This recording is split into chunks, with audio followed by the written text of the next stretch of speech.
முன்னாள் முன்னாள் செக்ரட்டரி எப்படியோ எனக்கு அவர் தான் அவருக்கு வந்து நடந்தது தான் அது.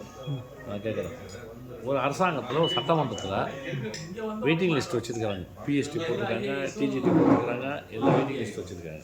வெயிட்டிங் லிஸ்ட்டில் உள்ளவங்களாம் ஆப்ரேட் பண்ணுங்க அப்படின்னு கேட்குறோம். அடுத்த ரெக்ரூட்மெண்ட் போகிறதுக்கு முன்னாடி வெயிட்டிங் லிஸ்ட்டை ஆப்ரேட் பண்ணுங்கன்னு கேட்குறோம். அதே மாதிரி மெரிட் லிஸ்ட்டில் இருக்காங்க, ரெண்டுமே அரசாங்கம் தேர்ந்தெடுத்தது, அதை போடுங்கன்னு சொல்கிறோம். ஆனால் அதை போட சொன்னாக்கா டிபிடிஆர் வரைக்கும் சொல்கிறாங்க, அதில் போடக்கூடாதுன்னு ஒன்றும் பார் இல்லை அப்படின்ட்டு. ஆனால் இன்றைக்கி வந்து அதை ஒரு தலைமைச் செயல் வந்து போடக்கூடாதுங்கிறது. அதனால் நீ இந்த பிள்ளைங்கள்லாம் வந்து இப்போ அடுத்த வேலை கிடைக்காம கஷ்டப்பட்டுருக்கு. இப்போ பார்டரில் வந்து நிற்கிதுங்க. இப்போ நீங்கள் திரும்ப ரெக்ரூட்மெண்ட் போட்டிங்கன்னா அந்த பிள்ளைங்கள்லாம் வாய்ப்பே இருக்காது. வாய்ப்பே இல்லாமல் எல்லாம் வந்து ஏஜ் பார் ஆகிடும். ஏஜ் ரிலாக்ஸேஷனும் கொடுக்க மாட்டேங்கிறீங்க, வாழவும் விட மாட்டேங்கிறீங்க, சாகவும் விட மாட்டேங்கிறீங்க. என்ன அது நிர்வாகம்? எப்போ மக்கள் அதிகாரம் மக்கள் ஆட்சி இங்கே நடக்குதுன்னு தெரியல. இங்கே வந்து முதலமைச்சர் மக்களால் தேர்ந்தெடுக்கப்பட்ட அரசாங்கத்தினுடைய கையில் தான் அந்த அதிகாரம் போகணும். இது மன்னராட்சி நடக்குது, இது கொடூரமான மன்னராட்சி. என்னுடைய 30 ஆண்டு கால அந்த எம்எல்ஏ வாழ்க்கையில் நான் பார்த்திராத ஒரு நிர்வாகம் இங்கே புதுச்சேரி மாநிலத்தில் நடந்துகிட்ருக்கு. நீ சிஎஸ் சொல்கிறீங்களா கவர்னர் சொல்கிறீங்களா? சிஎஸ் சொல்கிறீங்களா கவர்னர் சொல்கிறீங்க? அதிகாரம் பொறுத்தவரை மக்களால் தேர்ந்தெடுக்கப்பட்ட அரசாங்கத்துக்கு அதிகாரம் சுத்தமாக இல்லை, ஜீரோ. முதியோர் பென்ஷனாக எப்படி கிடைக்குது உங்கள் தொகுதியில்? முதியோர் பென்ஷன்லாம் வந்து எல்லாமே அதிகாரிகள் தான், எல்லாமே அதிகாரிகள். அவங்களே முடிவு எடுத்துக்கிறாங்க, எல்லாமே அவங்க தான் செய்கிறாங்க. ஏன்னா நாங்கள் மோதி வாங்கிட்டு வருவோம். ஒரு டெண்டர் வச்சா கூட அந்த டெண்டரை முடித்து சீக்கிரம் முடிச்சு கையில் கொடுக்குறது இல்லை கோப்புகளை. ஒரு ஃபைலு எம்பி ஃபண்டு எல்லா ஸ்டேட்லேயும் பாருங்கள், எம்பி ஃபண்டு அதுமாதிரி எம்எல்ஏலாம் ஒதுக்குனாங்கனாக்கா அடுத்த 3 மாதத்தில் முடிச்சிடுறாங்க. இங்கே நடக்குதா? இங்கே 2023, 24 தவிர இங்கே 25, 26 25 நடக்கவே இல்லை. 23, 24 இன்னும் முடியல. எம்பி ஃபண்டு பண்ணோம், எம்எல்ஏ ஃபண்டு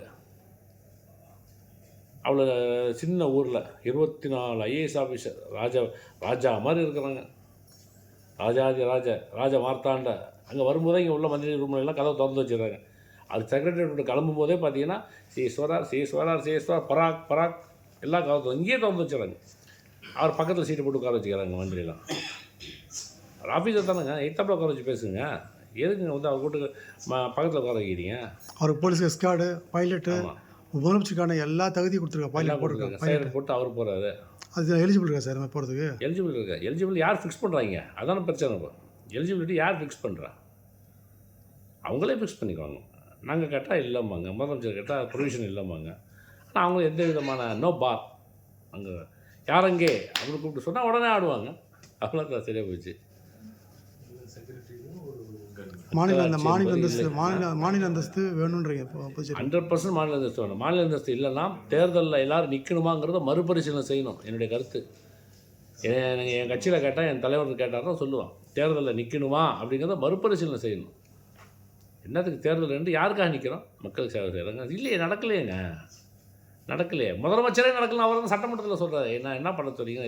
2 வருஷம் ஏஜ் ரிலாக்ஸேஷன் தரேன்னு சொன்னது யார்? ரங்கசாமி சார் சொன்னார். 40 வயசு வரைக்கும் கொடுப்பேன் தேர்தல் அறிக்கை கையில் வச்சுருக்கேன். பிஜேபி மேனிஃபெஸ்டோவில் என்ன சொன்னாங்க? ஏஜ் ரிலாக்ஸேஷன் கொடுப்போம். கொடுத்தாங்க. இப்போ கொடுத்தாங்க. இப்போ குரூப் சிக்கு அதையும் நிறுத்திட்டாங்க. குரூப் சி கொடுத்தது அதையும் நிறுத்திட்டு கொடுக்க மாட்டேங்கிறாங்க. இந்த ஆட்சியில் மீனவர்களுக்கும் எஸ்சிக்கும் புறக்கணிக்குன்னு சொல்லி எல்லா கட்சியும் சொல்கிறது.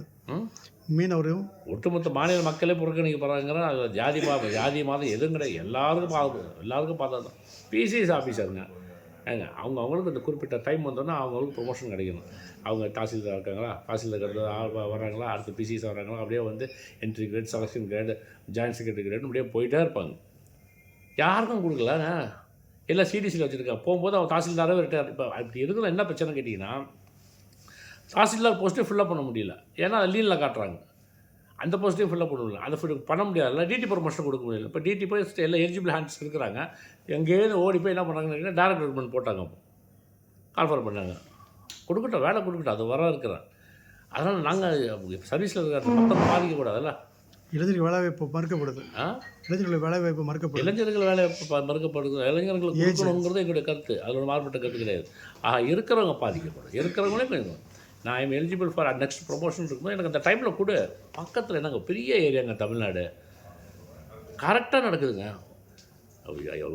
அவங்களுக்கு வந்து எய்டட் ஸ்கூல் சம்பளம் 4-5 மாதமாக கொடுக்கல. என்ன இது? அவங்க சாப்பிட வேண்டாம், எப்படி அவங்க பிள்ளைங்களுக்கு பாடம் சொல்லி கொடுப்பாங்க? 4 மாதம் சம்பளம் இல்லை. யார் அதை பற்றி பேசுகிறாங்க? நினச்சி பாருங்கள். வைத்தறிச்சலில் அவங்க காலையில் ராத்திரி இந்த சம்பளம் எல்லாம் பொம்பளைங்க எல்லாம் வாத்தியார் எல்லாம் வந்து நிற்கிறாங்க.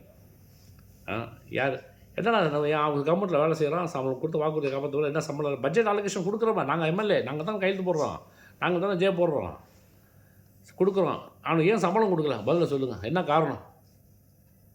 அந்த வாத்தியார் 4 மாதமாக சம்பளம் இல்லை. நாங்கள் அதான் பேசினா எதிர்கட்சி தூண்டி விட்றாங்கம்பாங்க. இல்லை, முதலமைச்சர் முழுமையும் அதிகாரமே இல்லாமல் இருக்காரு. ஆமாம், கம்பேஷன் கிரவுண்டு வாரிசு அடிப்படையில் வந்து கொடுக்குறாங்க.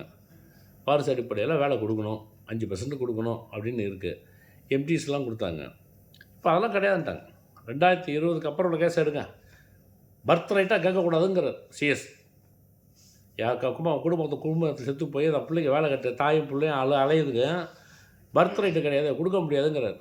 உண்டா இல்லையா? இப்போ கேளுங்க, லட்சுமி மினிஸ்டர் போய் கேளுங்க, உண்டா இல்லையான்னு கேளுங்க. அப்பா செத்து போயிட்டாரு, பரவாயில்ல, அந்த அப்பா செத்தாலும் பரவாயில்ல, உன்னை வாழ வச்சுடுறாரு, அவரோட வேலை இருக்குடா அப்படின்னு சொல்லிட்டு அந்த தாய் அழுகுறா, கதறா. அந்த தாயோட பிள்ளைய கூட்டிட்டு நான் போய் அலைகிறேன், இவங்களுக்கு எலிஜிபிலிட்டி கிடையாது. முடிஞ்சு பிடபிள்யூவில் 140 பேருக்கு என்னமோ வந்து கம்பேஷன் கிரவுண்டில் போட்டாங்க. எல்லாம் என்ன மார்க் கொடுக்குறாங்க? ஏன் எப்படி உங்களுக்கு வந்து எம்டிஎஸ் கொடுத்துருக்கணும், என்ன மார்க் போட்டாங்க. இப்போ எம்டிஎஸ் கேட்டால் இருக்கிற வேலையும் போயிடுங்கிறாங்க. கிடைக்கல, அவனுக்கு ரெகுலரைசேஷன் கிடைக்கல. மத்திய அரசை கண்டித்து சிஎஸ் கண்டித்து ஏதோ ஆர்ப்பாட்டம் போராட்டம் பண்ண அறிவிப்பீங்களா? மக்கள் திரண்டு முதலமைச்சர் போன்றவர்கள் அதிகாரத்தை கையில் எடுத்து ஏதாவது போராட்டம் நடத்தினா தான் அதிகாரியுடைய ஆதிக்கம் இங்கே குறையும். இல்லைன்னா மக்கள்கிட்ட ஓட்டை வாங்கி இங்கே வந்து நின்றுக்கிட்டு எங்கள் வீட்டுக்காரர் கச்சேரிக்கு போகிறாரு, அமைச்சர் அவங்க உட்காந்து அலங்கார பதவியில் உட்காந்துக்கிட்டு இருக்கிறது அர்த்தம் இல்லை என்னை பொறுத்த வரைக்கும்.